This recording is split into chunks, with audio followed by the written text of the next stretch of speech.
This is VSiN, the sports betting network. Follow the money. That's what I always say. You always follow the money. Yeah. This is Follow the Money with Mitch Moss and Paulie Howard on VSiN. Here we go. It is Follow the Money on VSiN, the sports betting network, on a football Friday. We're live in downtown Las Vegas from the Circa Resort and Casino. Loaded 3-hour program coming up today. Among our guests, Glenn Clark, Pressbox Online in Baltimore, covers the Ravens. For that big boy on Sunday night, Steelers, Baltimore, loser leaves town match. The fantasy guru, John Hansen, best player props for Week 18 in an hour. Ryan Kramer, first touchdown scorer savant, co-host of the Sports Gambling Podcast show right here on VSiN, is going to be on the program, and Doug Kazarian a little bit later on as well. We'll run the gamut today with games in Week 18 of the National Football League. We will also, spend a little bit of time, at least, Paulie, talking about college football, and that was a banger last night in the Sugar Bowl. And Ole Miss was awesome. And Trinidad Chambliss is the man, and I got buried on the game. I just betting a number again. Georgia was bet down to $2 on the money line. I'm like, how? They're a 6-point favorite, $2 on the money line. So people here at Circa anyway were just betting Ole Miss to win the game outright, and it gave you a better number on Georgia. And I kind of hate myself because I wanted Ole Miss to win, and I'm one of two people to pick them in the betting guide. Yeah. Ole Miss to win the game outright. But I bet that number, and I'm watching the game. I'm like, why did I do that? Because I don't want Georgia to win anyway. I was with you because Kirby against Golding would only coach in his second game, and the fact that they got whatever they wanted in the first meeting, and still the uncertainty of the coaching staff. So maybe LSU was looking around about, are we do the right thing here, giving Kiffin all this money?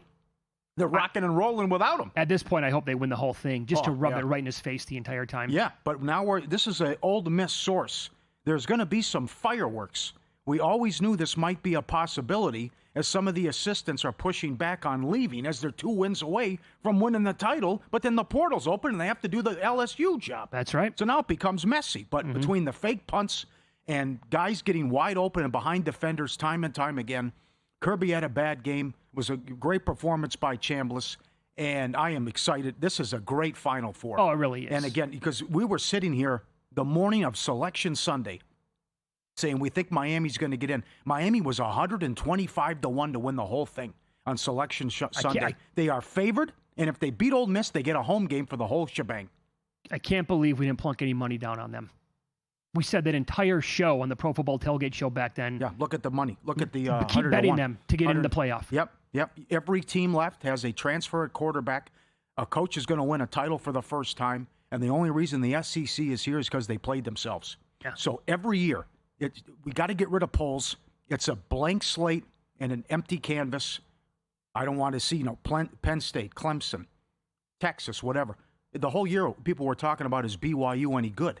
Well, if BYU would have started in the top 10 like they belonged, you wouldn't have this nonsense, right? So no more would so-and-so, how would they do in the SEC? No more of that crap. Alabama got embarrassed, and again, the only reason the SEC is here is because they played one another.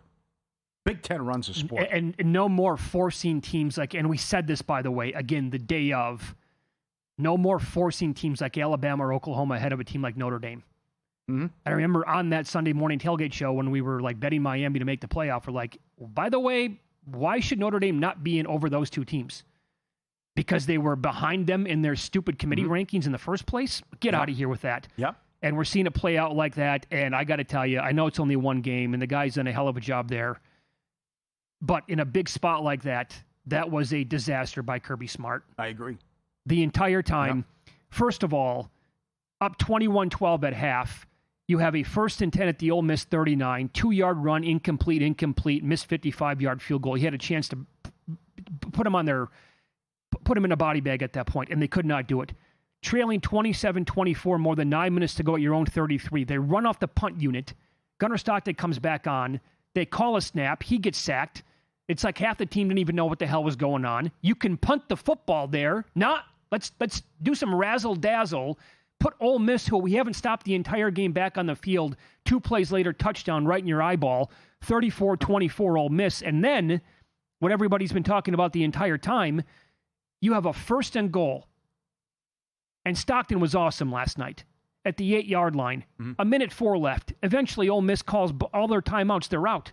3-yard run, 3-yard loss, 59 seconds left. That's after they took another timeout.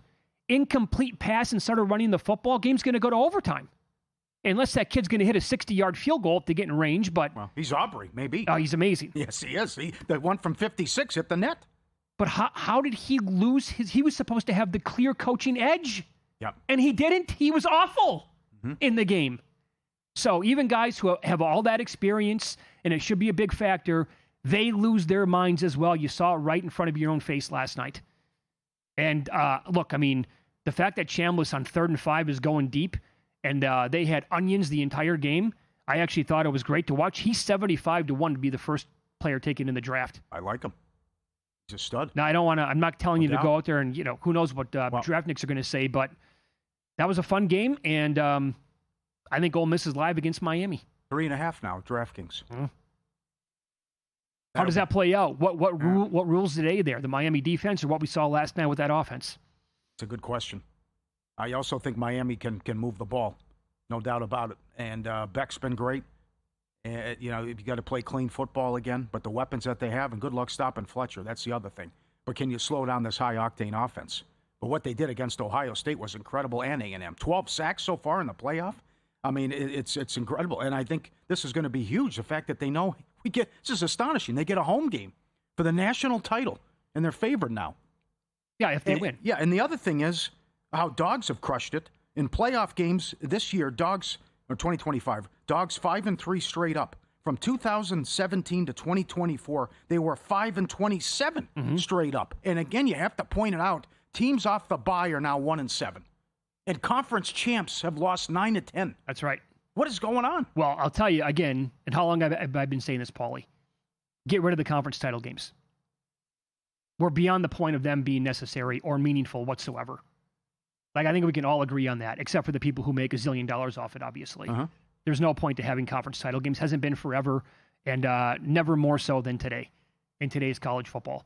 But this is why the NCAA will say this, I'm convinced, that part of the reason why they're going to go to 16 teams is, well, now they're going to be the ones to overreact and say 1-7 with the bye. Yeah, we want our best teams with, on an equal playing field. Like, this is a bad thing to have a bye. It has been so far after 2 years. Right. But that'll be part of the reason why we're going to go to at least a 16-team field, in my opinion. The only outlier is Indiana, because they have the best coach in the world.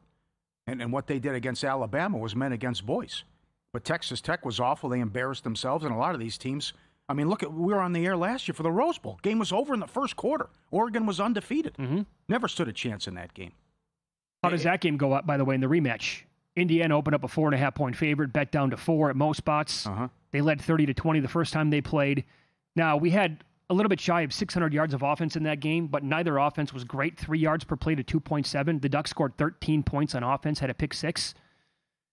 But the Hoosiers actually had 3 different 75-yard touchdown drives. And Mendoza and that offense bounced back after that pick 6 to go on a 12-play drive, lasted a little bit more than 6 minutes, scored a touchdown.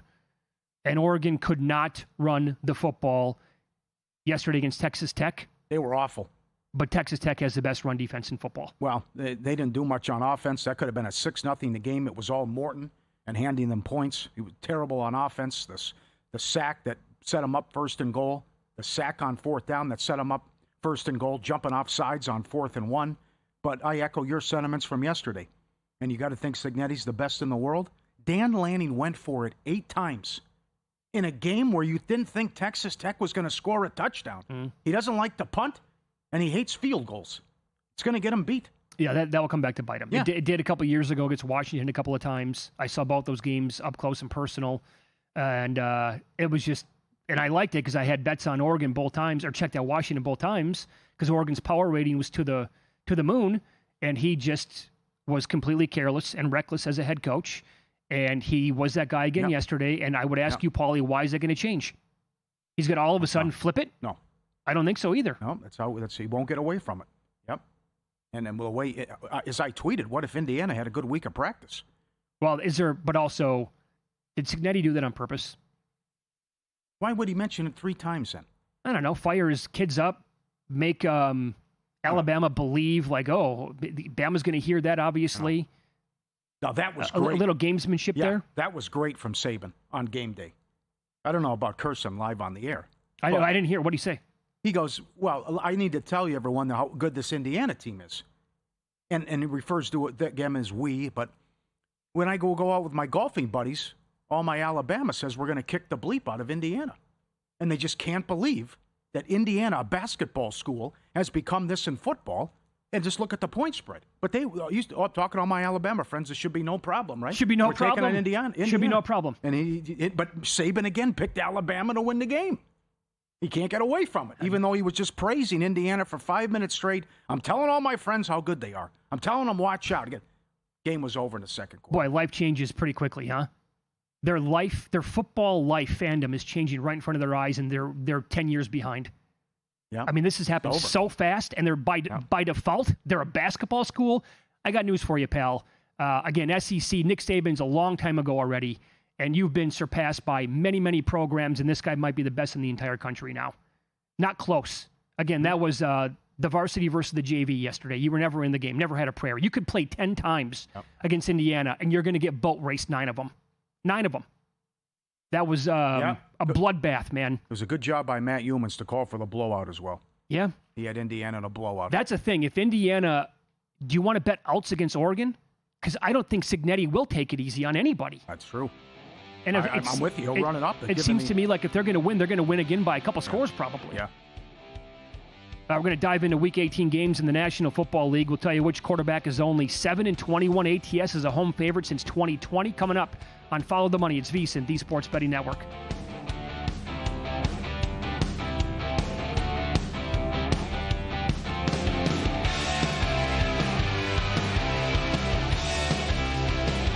Time. There's nothing more valuable. It's what drives everyone to make the most of every moment. We celebrate living large in the now. In a city where time disappears, we create experiences that electrify the soul and memories that will last forever. We go big, we go all night, and here, everyone is invited. So get loose and get loud. This is Circa. You'll have the time of your life.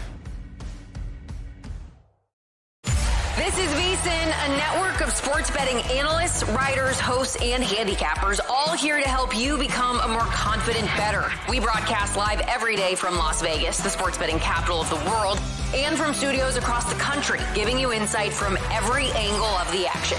Take VSiN with you wherever you go with the VSiN Watch app, or catch us on streaming platforms and regional sports networks.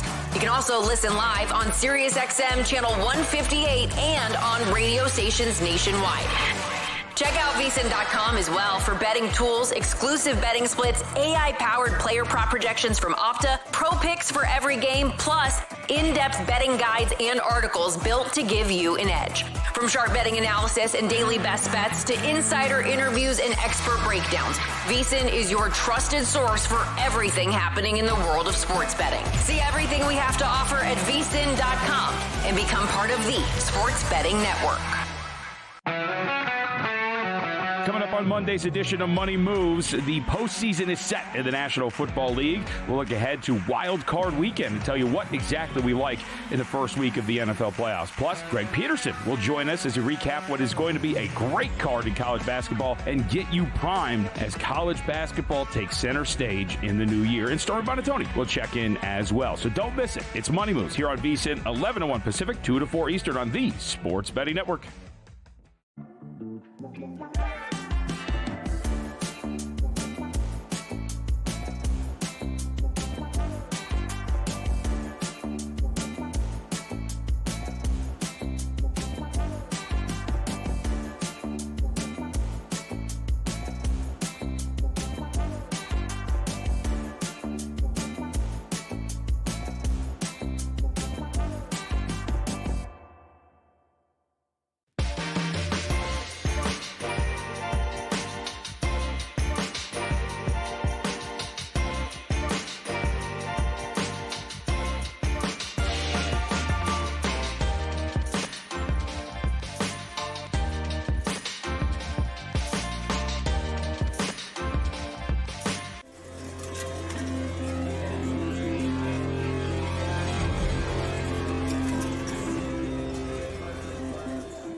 Follow the Money on VSiN. I must admit that tomorrow is pretty awesome. I know the game on paper, look, the winner of the NFC South is going to be a big dog in the first playoff game, but it is a division championship that we're talking about and a playoff berth on the line here. In theory, I guess if Tampa Bay wins and the Falcons take care of the Saints on Sunday, Carolina's still in. But I think for like a 6.5-hour stretch tomorrow, I'm going to be glued to the TV and probably doing some live betting on this. Yep. I like Seattle. I don't know what to make of the first game because Tampa's lost 7 of 8, 0-8 ATS run, and 1-8 ATS run at home. And how bad they've been offensively, and they were 6-2 at one point, and they're leaking oil. They're 3 even money or various juice at different books. Carolina's already tied a record for most wins in a season as a dog, and they've covered 7 in a row off a loss. Tampa loves the blitz. They're number 4 in blitz rate, and that's what's going to cause problems for Bryce Young, and maybe he turns it over. But I don't know what Tampa's going to do offensively and how bad they've been, and go back to the first time these teams met and the issues that they had as well and lost that game. So to think that you've lost 7 of 8 and the only win was at home by 3 points over god-awful Arizona, who's lost 13 of 14. So you are right about what's on the line here, but in terms of I guess I would lead under, but in terms of a side, I can't, to me it'd be Carolina or pass. Yeah, because I would say this, right? And look, Tampa a couple of weeks ago, they were pretty much the same number on the road against Carolina. They lost the game outright, and now we're playing again 2 weeks later, and they're pretty much the same number at home. I would just say that is there really a home field advantage for Carolina or Tampa Bay? I would say no. No. Especially the way that Tampa's been playing this year, I would say there's absolutely no home field advantage. And I think that basically if you want to just factor that in and say it's kind of like a neutral anyway, then the Panthers getting 3 is probably the wrong number. This would be an all-timer if Carolina wins. Since 1990, no team has won more games as a dog, and also the ATS run off of losses I mentioned, but they've been outscored by 67 points this year. 2010 Seattle and 2011 Denver. Worst point differential for a division champ. So when Carolina loses, it's bad. Yeah. 6 of the 8 losses have been by double digits. But it comes down to also, I think Tampa can contain the rushing attack. But what does Young do and what does McMillan do? And I think they can maybe do a better job there and hold them in check, and maybe Bryce can turn it over. Hey, Luke, can you do me a favor? Can you look what a 2-team moneyline parlay would pay? And that would be Tampa Bay to win this game along with what has to happen there? Saints money line. The Saints money line. Yeah. Saints, how about that? Carolina now $450 to win the division. Right, because after Atlanta won Monday night. So is there potentially value here? Because the Buccaneers are minus 155 on the money line. It's plus 340 for a 2-team parlay, so maybe you can find a little bit more than that on them to win the division. Yeah. But it's going to be the same neighborhood. Yeah, it'd be typical NFC South. Tampa Bay wins, but the Falcons win. Right. So Carolina gets it. And in that game, it's more good news for Carolina. Olave's out, Kamara's out, and all these guys are questionable but supposed to play for Atlanta. London, Pitts, and Mooney. So Shuck's going to have to be Superman here without his top weapon, although he's been great going back. But that'd be and again, Atlanta wants to get to close on a winning streak and get to 8-9. And your guy, Raheem Morris, probably wants to keep his job. Yeah, too. So there's also this. Baker Mayfield is the guy I was talking about before the break. 16-12 straight up, but only 7-21 ATS as a home favorite since 2020. I think that kind of coincides with what I was saying with him as a quarterback here. Not exactly great with the home field advantage. Yeah. 7-21 covering numbers. Yeah. Okie dokie. Yep. Seattle's up to 2.5, by the way. I agree with it. Yep. So this is a game where Darnold should be comfortable, and they're not going to put heat on him. He's going to have time to throw. The Niners are last in sacks and last in pressure rate, and for whatever reason, Sal is not dialing up the blitz. Mm-hmm. He didn't send people late until the Monday night game against the Colts, which didn't make any sense. Niners have a good track record against Seattle. They've won 7 of the last 8. They've been awesome when Purdy's been in there, and they got the Week 1 win, but this is a completely different team now with all the injuries on defense. I like what Kubiak said, the OC of Seattle. We are not a championship team until we cut out the turnovers. 28 giveaways, second most in the league, 20 of them by Darnold. So I think he's going to implode, and it's coming at some point. And it'd be huge if they can get the 1 seed. I think he's going to have a comfortable game. JSN has a big game, locks up Offensive Player of the Year, and Seattle wins and gets the 1 seed here. and they do enough defensively to contain this great San Francisco offense. So road teams are 4-1 straight up, 5-0 ATS between these two since the beginning of the 2023 season. There's also this now with that movement coming in on Seattle. You can now, I don't know if we have a lot of great teaser options this week in the NFL, but if you can find another dance partner or a couple if you want to play multiple, like a 3-legger or something, the Niners up to 8.5 on a teaser leg in this game. So then Seattle and Sammy D have to beat this offense by almost 10 points. Like that to me would be kind of appealing. And again, are they going to stop them? I don't think either team will stop either really? team. No, this Niners offense they're too good right now. They're too good right now. Not even Seattle. Seattle won't slow them down. Look, Shanahan's the man. Purdy, if he qualified, would be the number 1 rated quarterback in football. They are humming right now on offense. And I don't see a solution coming for no matter how good this Seahawks defense has been. Again, they got absolutely roasted by Matthew Stafford 3 weeks ago. Yeah, fair. Crushed. 600 yards of offense. Oh, here's a good storyline. What if it's Purdy who continues with the turnovers and mistakes, though? I mean, he had the pick 6 against Chicago, and had 3 picks early on against Carolina. Yeah. Maybe he has an early one that leads to points. I expect a big game out of McCaffrey as well, and out of the backfield, as Seattle gives up a ton of dump-offs and targets to running backs. That's right. He could have a huge game here, but they're going to put heat on Purdy. They're top 10 in sacks and pressure, completely different defense compared to San Francisco. So fair point about what happened on the Thursday night game. But, yeah, you can have a bad performance. And the thing that turned it around, as McDonald said, was that game against Tampa that they lost 38-35. And since then, the defense has been great and that phenomenal road record they have. So I'm looking at Jackson Smith and Jigba's game log right now. His biggest dud of the year was November 30th against Minnesota. They won that game 26-0, but he had 2 catches for 23 yards. Other than that, he's had at least 72 yards in every game.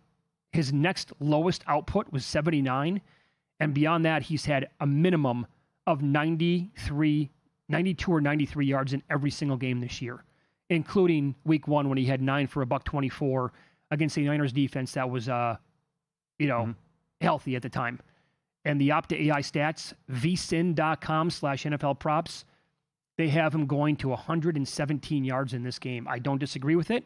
Let's go. And I know it's ultra high at like 90. Well, DraftKings is now 99.5. He was 94.5 earlier today.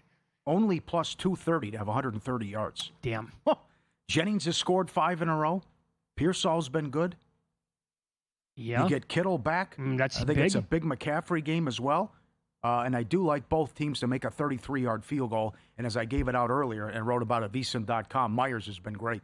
Myers is on a 9-2 overrun, 1.5 made field goals. Yep. We're going to get into the Steelers and Ravens game with Glenn Clark, who covers the Ravens in Baltimore, coming up in about 7-8 minutes. So the Lions-Bears is another intriguing game to me. You know that Dan Campbell's not going to lay down. It's not who he is. It's not in his blood. And I'm with you, by the way. I piggybacked everything. It makes too much sense. Caleb Williams passing yards over. Have to. Bear quarterback's never thrown for 4,000 yards. Take the plus 160 on that to get 270. There's another one. If they score 32 points, they set a franchise record. Remember what happened in week 2? They ran the score up on them, and they embarrassed them. And that's when all the talk was, well, we don't need Johnson. That's right. No big deal. And how they embarrassed them in that game.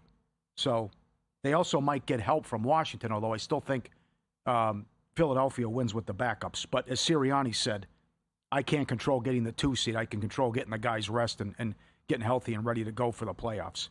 But I think it's a big game for Chicago through the air and what Williams can do. And it's just been horrible for Detroit. Doesn't it seem to you like Ben Johnson's the kind of guy to remember what happened the first time they played? Yep. Be like, oh, that look, last touchdown was so unnecessary. How it played out. It felt like Campbell, that was on purpose. And he's going to be like, look, we had a great run for a couple of years. However, I'm the new sheriff in town in this division. You guys clearly miss me. And I have this team humming right now, and Caleb's gotten a lot better in year number 2. And I do recall, I don't have a short memory. I recall what took place earlier this season, and it's not going to be fun because you're going to get a taste of your own medicine. That's all narrative built in, but it just feels to me like he could be that kind of guy. And I do think that would be pretty big for the overall fan base and the organization if they could get Williams 270 passing yards to be I can't even believe that, the first quarterback ever for the team to have 4,000 yards. It's been a crazy season. Yep. If Baltimore loses, Evan Abrams had this, Be the first time since 2018 you had 3 teams with win totals of 11 plus, and they couldn't make the playoffs. Ooh. First time since 2000. It'd be 3 teams. 25 years. Yeah. What happened with a lot of these big-time quarterbacks and win totals? Baltimore, power rating sky high. Mahomes always makes the playoffs, wins the division. Detroit fell on their faces. There's some another team with a win total up there as well. I feel like we do. We talked about this all week. Still haven't gotten there. Number hasn't moved. I kind of feel like we need to bet Baltimore 10-1 to win the AFC. I got to see what Glenn says. Yeah. They got to win this game. We'll run that by him. Loser leaves town match coming up Sunday night.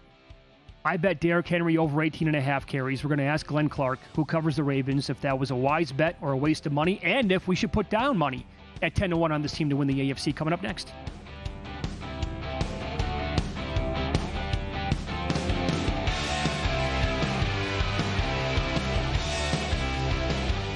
Got a good thing coming. Just wait and see. It's a good.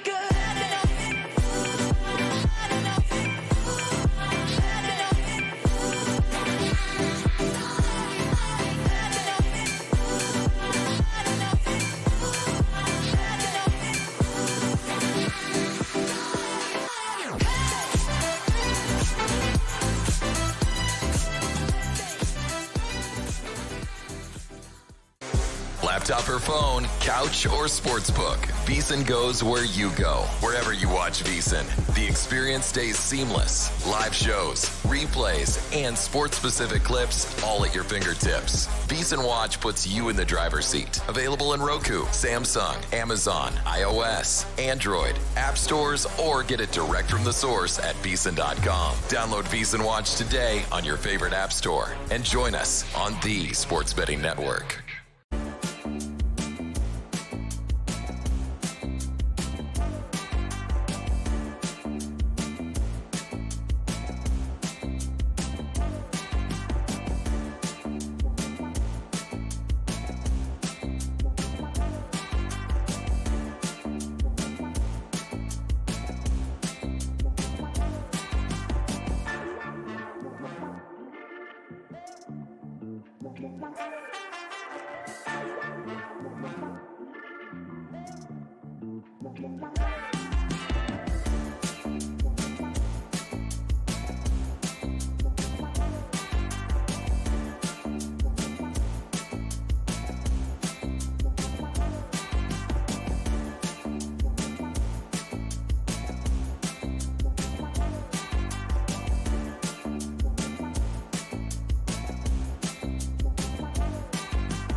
This is VSiN, the Sports Betting Network.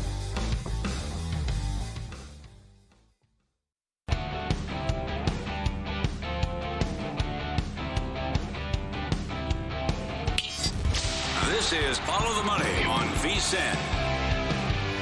Of course, the regular season is going to play out like this into Week 18, where the AFC North is not going to be decided until the final regular season game of the year, and it's going to be between the Pittsburgh Steelers and the Baltimore Ravens. Why would it go any other way? And to discuss this game more now in depth, Glenn Clark joins the program, Press Box Online in Baltimore, on X at Glenn Clark Radio, and he is on the Progressive guest line. As always, my man, good to talk to you. Thanks so much for the time. How are you? Mitch, it made me very happy when I saw the script and it said Ravens Steelers for the division at the end of the year, and I get to go on with Mitch and Paulie, my guys. Always appreciate you guys taking the time. Love talking to you. It seems like you come on every time before there's a big Baltimore game, and that happens obviously a handful of times, at least throughout the entire year. Let's begin with this. Lamar Jackson's going to give it a go. It feels like he's had something wrong with almost every imaginable body part this year. Yep. Like, how healthy does the team actually think he is at this point? What do you think we can expect from him? Yeah, clearly it's been a game of operation, right? Like it's, everything. So the toe, the knee, the back. Look, this one happened obviously in the Patriots game. He takes a knee to the back. It's unprotected. He said he attempted to go back into that game. He couldn't throw the ball. The fact that he didn't play last week in what was, we thought, a must-win game against the Packers and is playing this week, I think tells you that all of the hubbub about, this isn't related to the injury. This is a problem between the Ravens and Lamar Jackson. I think that quiets that and ends that sort of nonsense. The question of how healthy is he? It's a question we've asked every week this season. He is clearly, you guys and I talked before the last couple of injuries about how he was running the ball less than he ever had in his career by far. I think that he will be limited in that capacity because he's been limited all year as far as running the ball is concerned. I think the real question is he able to throw the ball? The fact that he didn't play last week and is playing this week would suggest to me that he feels comfortable. And the Ravens needed more of a downhill passing threat than as well as Tyler Huntley played last week, and he really did. He played as well as you could possibly ask in that spot. They needed more of a downhill passing threat against the Steelers. We would talk about this every week. It finally happened in Lambeau. Why doesn't Henry get 25 carries a game? God. It must be maddening to you and the fans to watch that. And then after they got away from it in the Patriot game, when he didn't have a touch in the last 12 minutes, Harbaugh says, yeah, I'll look into it. What kind of comment is that? Yeah, right. You're the head coach. You are the guy. It was a rough week for John Harbaugh because there's no defense of that. I mean, there's none. There's no. Well, it's on, Todd Monken. You're the head coach. You're the guy. And in particular, the drive that everybody was freaking out about from the Patriots game with 9 minutes left, they got a first down. They had an opportunity to reset and say, okay, we got away with it, but we're not going to allow this to continue. So I think last week was maybe one of the easiest to see overcorrections of all time. Like if we had done this, I would have said whatever the number is, maybe bet double that. Like this was, they were going to give the ball to Derrick Henry 100 times come hell or high water, simply because of how that went against New England. Why they don't do it every game, I get coming into the year. You can't plan on giving the ball to Derrick Henry 36 times a game, and I understand that you want to have him ready to go for January, but this was a team that didn't have January guaranteed and still doesn't going into this game. So it has been very strange that they had not been more committed. I do think that how public that was in the Patriots game has led to that. I expected them attempting to have this game go through Derrick Henry again, and that worked quite well for them against the Steelers in the playoffs and in December a year ago in the second regular season matchup. I do think that with Derek Harmon, this is a Steelers team that's a little bit more prepared for that than they were a year ago. I think Derek Harmon was a draft pick to go up against Derrick Henry, frankly. But I don't know. I don't think the number is going to be 36. I still think this is going to be a game that's going to be dictated by Derrick Henry. Okay, yeah, because I bet one of the first bet, I had this one circled, like as soon as it pops, I got to bet it. I bet Henry over 18.5 at minus 108. It has since moved. Basically, 19.5 is the most common number out there. You can get 18.5 at like minus 30 cents. Wise bet, waste of money. Yeah, I'd still bite, right? Like I would still bite on that. I do think that this is, particularly with how limited Lamar Jackson is, and part of this goes back to the fact that he's just not running the ball the same way. They want to get the ball to Keaton Mitchell. We've talked about Keaton Mitchell. They like Keaton Mitchell, but right now the season's on the line. You survived one egregious error that you made. I don't think you're going to see another scenario where they're just getting away from Derrick Henry in the second half unless for some reason they're down by multiple scores. Okay, so the number now in this game on Sunday night here at Circa has been bumped up to 4. Baltimore's favored by 4. I mean, right? I mean, that feels a touch high. And based on your reaction right there, I'm guessing you think it is too high. I absolutely think it's too. I mean, I treat Ravens Steelers like I treat Army Navy, right? Like bet the underdog and bet the under. Like that just seems the way that these games are going. And I get it. This is not, late the 2000 decade Ravens Steelers where every game is going to be 13-10. But given all of the question marks, given no DK Metcalf on one side, no, not knowing exactly how healthy Lamar Jackson is, I expect this to be a low-scoring game, and if that's the case, then I don't get that number going up to 4. I didn't like it at 3.5, frankly. I can't fathom that number at 4. I mean, is it possible? Of course, it's possible, but this is Ravens Steelers that we're talking about. This is a place where goofy things happen. This is an unproven Ravens kicker who's never kicked in the open air at Heinz Field. It's not supposed to be all that windy on Sunday night, but still, all of those things, I expect a lower scoring game. And if it's a lower scoring game, then I don't think that number should be going up. You got a lot of drama there. What happens if they lose? The Baltimore Sun article about Jackson in the video games, and Harbaugh's asked about his future every week. Paul, I think the Sun column, it was a column written by Mike Preston. And I think he kind of got away with things that look like they were hard reporting that weren't actually really reporting, and more kind of a collection of greatest hits of someone's opinion about Lamar Jackson and what a quarterback is supposed to look like. The author of that column, Mike Preston, I think that's a bit overblown. Still, the Ravens have to work something out with Lamar Jackson. He's scheduled to be a $75 million cap hit next year. They've got to get that figured out. That is the more pressing issue that faces them. And there's a lot of question this week, I think, on both sides of this game.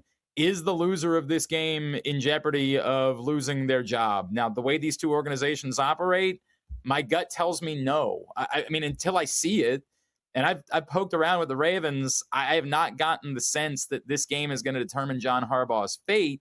Steve Bisciotti could change his mind, and he doesn't speak to us anymore, even off the record. So it's really hard to get a sense of what he's thinking. But this is an organization that has existed for 30 years.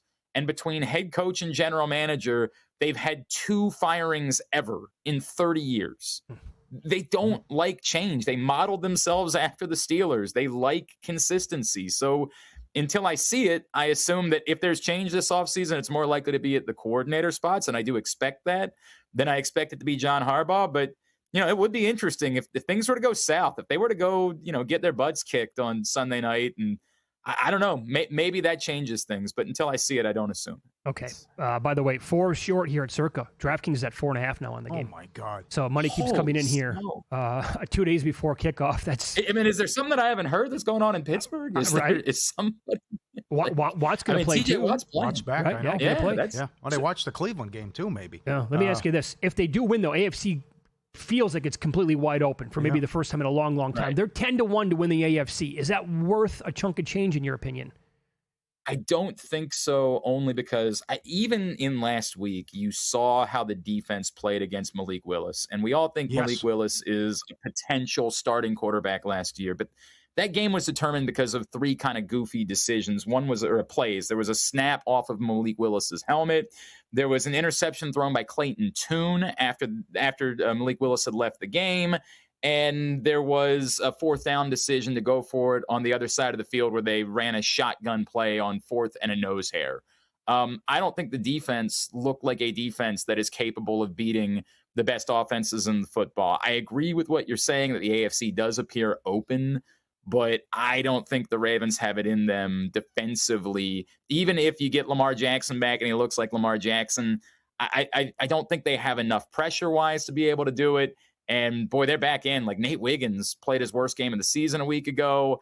Marlon Humphrey does not look like he can play, coverage corner anymore. I have too many defensive questions to buy into them being able to make a run to winning the AFC. My God, we could talk to you all day long. In like 15 seconds, do you have a best bet, maybe a player prop for the game overall?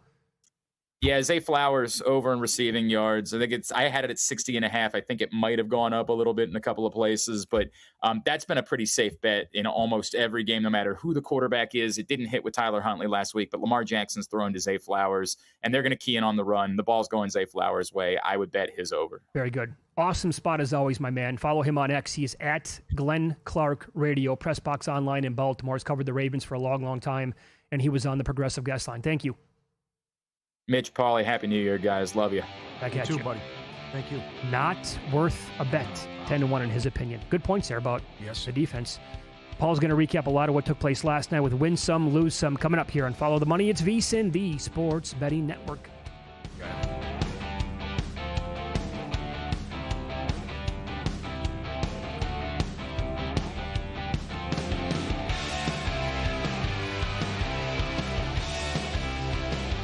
Want to bet smarter this holiday season? VSiN's Pro Holiday Special is the perfect gift. Get VSiN Pro access through May 1st for just $79. That's daily best bets, real-time splits, AI-powered prop projections, 24/7 video, and expert coverage of every major sport, from college bowls and NFL playoffs to March Madness and the Masters. Plus, postseason betting guides to make you a sharper bettor. Head to VSiN.com/subscribe and join us on the Sports Betting Network. Check out Stormy and JVT on Money Moves, only on VSiN. And maybe that's why they wouldn't, because they're the Giants and they don't do things that make sense. Out of all these divisions, this is the one that I am the most curious about because I do think there are positive signs for the Bears. They'll take you on a fun, fast-paced journey, weaving in everything you need to know to make an educated bet, while also not shying away from the excitement of a same-game parlay sweat. Money Moves, weekdays at 2 p.m. Eastern on VSiN, the Sports Betting Network.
Win Some, Lose Some is sponsored by the Sharp Plays.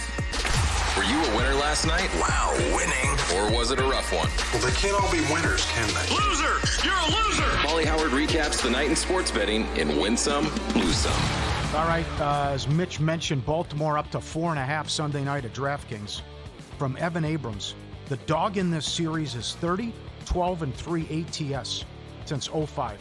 In the regular season, the dog is 25, 7, and 3 ATS. When the spread is higher than 3 points, the dog is 24, 5, and 3 ATS. Number keeps going up on Baltimore. Wow. History, like Glenn says, too high. Those are incredible numbers. Man, first touchdown, Indiana, Becker, 12-1. First touchdown, Stockton, 7-1. Defensive or special teams touchdown, plus 240. They get a scoop and score. Go up double digits and blow it. Biggest margin of victory, Indiana, 4-1.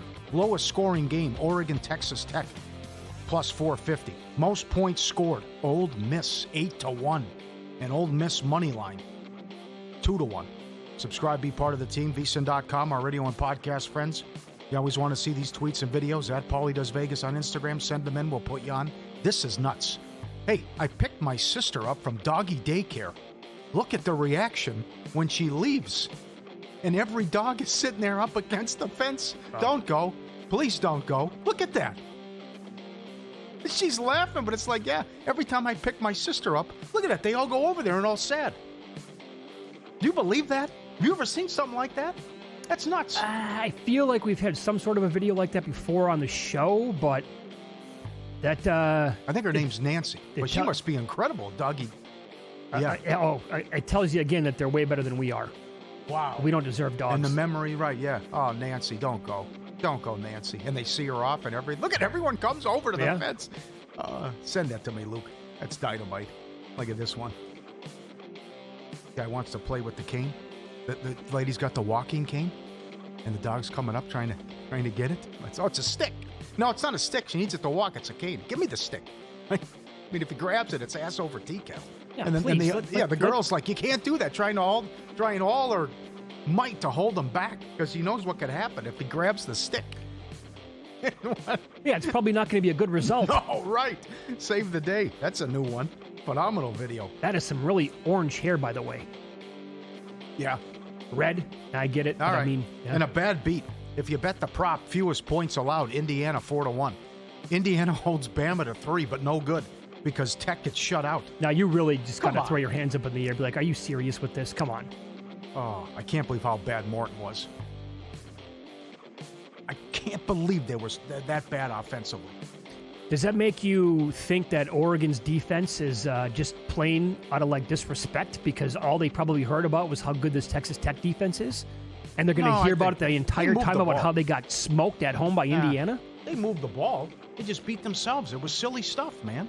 They didn't move the ball that well. They didn't do much in offense at all. They had a lot of the yards were there. I don't think they were. Yeah, the interception in the end zone. The other drive, they ran that stupid wildcat. No, I know that. It was bad play calling as well. Well, yeah. Before the line move, sharp plays already there. They don't just follow the market. They help shape it. Powered by advanced AI, connected to proven insider sources across all sports. They deliver the edge serious bettors rely on. Free reports, alerts, market-moving insights straight to your inbox or X-Feed since 2011. Jeff and the crew have been at it. Kicking ass and taking names, documented results, public logs, transparent receipts, sharpplays.com. Trusted by pros, monitored by the book. Stay ahead of the line. Sharpplays.com. All right, so you have a bet on this game going on right now, the Liberty Bowl, which just kicked off, Navy and Cincinnati, and you have Navy... -4? Okay. And that got way up there. So they showed the lights earlier on, because you can't tell right now watching the game that it's raining, but when they show the lights so you can see it come down, we're talking about absolute downpour here in this game. Yeah. Texas State's a final. Put it on Rice. Yeah, killed them. And not much. Now it's, again, 3 minutes into this game, and there's a negative play again, but nothing is happening here offensively between these two teams. The total's 51.5. As of right now, it is? Yeah. Still the live number? And Navy's up to 9.5. Yeah. We got a lot going on here. Javonte Williams out. Olave out. Kamara out. Watts in. McCarthy's in.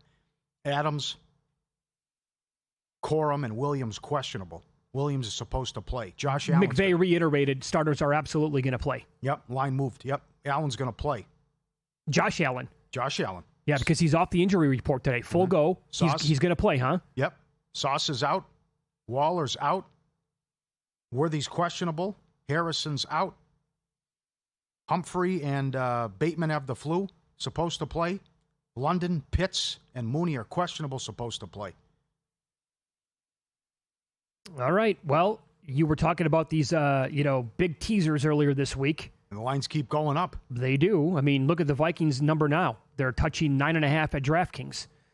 They're still at 8.5 out there at FanDuel if you'd like to tease them down to below 3 and get 2.5 on that number. And the Bills are 7.5. Now, how long does Allen play? I don't get this. Does it even matter? Final game at the stadium? Just go out in style? Jets have lost 4 in a row by 23-plus points? Yeah, don't the Bills, on a teaser or a money line parlay, don't the Bills have to be on that? Now, hello, I'm the guy who said Georgia minus $2, good number last night on the money line. It was, but it didn't work out that way. And I got roasted on that bet. That was not a fun one. But it almost seems like it's, I don't know. I love the Vikings this week. Mm-hmm. I don't know if the Packers are going to score in that game. Jefferson should have a big game. I think they'll make it a point for McCarthy to get him the ball. 75 yards to get 1,000, something like that. I think just a two-teamer, Minnesota and Buffalo. Yeah, Jets, no interceptions. 1 game left. The record is 2. They have 3 takeaways. The record is 7. What's worse, no picks or 3 takeaways? It's a bad 2-leg parlay. Ugh. I'm going to say the no picks because we heard about how good Sauce Gardner was for the first 2.5 years of his career. Meanwhile, I'm telling you, he's the most overrated player in football. I get it. They traded him. And they also brought in Aaron Glenn, former defensive back, who is a defensive guy as their head coach. And you can't come up with one INT, the entire tip ball, anything? No. Yeah, who screws this up? Denver 12.5. Rams 8.5. Patriots 11.5. Jacksonville Vikings 9.5. No, 13.5. 13.5 now. Yep. Houston 10. Could Stroud turn it over and Riley Leonard make some plays? Maybe it could be Houston. Do they look up and see 24-0 Jacksonville and just say, the hell with it? Indy, last 13 games at Houston, 9-3-1 straight up, 11-1-1 ATS. Also, Houston is 15-1 under versus Indy last 16. Maybe Riley Leonard goes out there and has a day. Yeah. I'll tell you what, Ryan Kramer's going to join the program coming up in about 40 minutes. I love one of his bets that he has on this game. Love it. Denver, 2-9 ATS is a favorite. Maybe they screwed up. Last year in the same situation, rolled the Chiefs 38-rip. Right. Chiefs have tied a record for most losses as a favorite, 8 since 1990. 9-1 last 10 against the Raiders, though. Houston can be the 3, the 5, the 6, or the 7 seed. The Bills can be the 5, the 6, or the 7 seed. Colts are the 5th team to start 8-2 and miss the playoffs. Bills 1-5 ATS is a home favorite. Jacksonville 7-0 straight up an ATS run. Arizona lost 13-14 and 1-7 ATS last 8. They've allowed 37 points or more in 5 of the last 8 games as well. Like if I'm the Buffalo Bills, I play this game like we need it for our lives because I would like to go and play Pittsburgh if they beat Baltimore. That's going to be a total unknown because they're the Sunday night game. Now you could flip it and say, but Mitch, if they get the 5 seed, there's a decent chance they're going to play Baltimore. I get that, but what if Pittsburgh wins? We saw that game play earlier this year, and I think it would kind of be a similar result. I don't think the Steelers match up well at all against Buffalo. And meanwhile, if they don't get that, you're talking about maybe going to play at Jacksonville? Yeah, I don't know how they're going to treat it. They're not going to get the 5. They need a Houston loss. Yeah. And Houston beat them. So do they want the 6 or do they want the 7? They want to go to New England? Well, they want to go to Jacksonville. I think they probably want to go to New England. Okay. Familiar with them. Okay. But also, I think it's a little bit same in Buffalo as same in L.A. Let's look the part here. We haven't played well. All phases. Let's clean it up. Oh, man, you can say that about a bunch of teams right now going into the playoffs. Okay, yeah. But I just don't think the backups should do what they want against the Jets. They're awful. They can't move the ball, and they can't stop anything. And they're not going to turn you over and go out in style in that stadium because you're going to be on the road. You're not going to have a home game anymore. Bills are as high as 5.5 in the first half, the way it looks. Okay, that's a good angle if they pull them, right? Right. I love the New England first half angle. I just think they're going to put it on Miami, who's lost 15 in a row. 40 degrees or colder. They're 10-0 against teams with a losing record. Average margin 15 a game. 8-2 overrun. And that incredible, the first half numbers are nuts. The first 15-1-1 first half money line. 13-3 ATS first half. Crazy good. Now look at this. Jacksonville 7.5 in the first half. That to me is getting a little bit out of control. Titans have been live here lately. The guru, John Hansen, on the program next. JSN's prop.